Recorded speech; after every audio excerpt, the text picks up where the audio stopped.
കഴിഞ്ഞാൽ 33 സുബ്ഹാനല്ലാഹും 33 അൽഹംദുലില്ലാഹും 33 അല്ലാഹു അക്ബറും.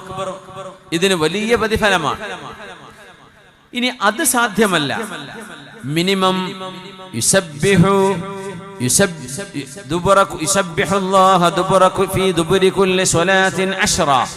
ഫർള് നിസ്കാരങ്ങൾ കഴിഞ്ഞാൽ 10 സുബ്ഹാനല്ലാഹ്,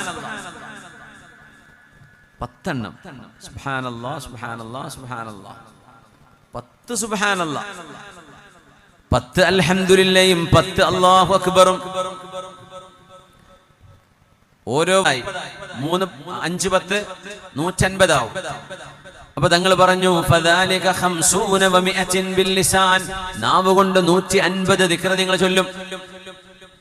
ഫർദ് നിസ്കാരം കഴിഞ്ഞ് ഓടരുത്. 33 ചൊല്ലാൻ പറ്റുന്നില്ല, 10 എണ്ണം ചൊല്ലാലോ. 10 സുബ്ഹാനല്ലാഹ്, 10 അൽഹംദുലില്ലാഹ്, 10 അല്ലാഹു അക്ബർ. ലാ ഇലാഹ ഇല്ലല്ലാഹ് ചൊല്ല് വേറെ കൂലിയാ, പക്ഷെ അത് ഇവിടെ ഈ ഹദീസിൽ പറഞ്ഞില്ല എന്നുള്ളൂ. 10 സുബ്ഹാനല്ലാഹും 10 അൽഹംദുലില്ലാഹും 10 അല്ലാഹു അക്ബർ 5 വക്ത് നിസ്കാരത്തിന്റെ ശേഷം. നാവ് കൊണ്ട് 150 ആവും 5 വക്താകുമ്പോ. എന്നാൽ അല്ലാഹുവിന്റെ അമൽ തൂക്കുന്ന മീസാനിൽ അത് 1500 ആണ്.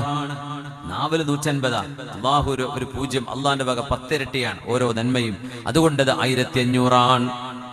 പിന്നെ പറഞ്ഞു ഇദാ അഖദ മദ്ജിഅഹു, ഉറങ്ങാൻ കിടക്കുമ്പോ യുകബ്ബിറു 34 34 തവണ അല്ലാഹു അക്ബർ, വയഹ്മിദുഹു 33 33 അൽഹംദുലില്ലാഹ്, വയുസബ്ബിഹു 33 33 സുബ്ഹാനല്ലാഹ്.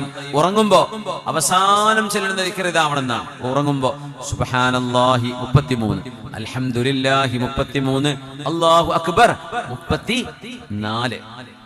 മറ്റേത് 2 33, അല്ലാഹു അക്ബർ 34. ഈ ഉറക്കില്ലാത്ത ആളുകൾ, ഉറക്കം വരുന്നില്ല എന്ന് പറയുന്നവരൊക്കെ ഈ ദിക്ർ ഒന്ന് പതിവാക്കി നോക്കി, വലിയ മാറ്റം ഉണ്ടാവും. ഒരു തവണ ചൊല്ല, ഇല്ലെങ്കിൽ 3 തവണയെങ്കിലും ചൊല്ലുമ്പോഴേക്കും ഉറക്കം വന്നിരിക്കും. വിരലിൽ കണക്ക് പിടിക്കണം എന്നാ. 33 വിരൽ, നമ്മുടെ വിരലിന്റെ ഒരു വിരലിലും 3 എണ്ണം വെച്ച് നമുക്ക് അടയാളം പിടിക്കാം അല്ലേ? 10 വിരലാവുമ്പോൾ 30 ആവും. പിന്നെ ഒരു വിരലും കൂടെ എടുത്താൽ 33 ആയി. വിരലിൽ എണ്ണം പിടിക്കണം. അല്ലാഹു അക്ബർ 34 ആവണം. നമ്മൾ 33 ആകുമ്പോൾ ഓട്ടോമാറ്റിക് അറിയാൻ നിർത്തിപ്പോവും.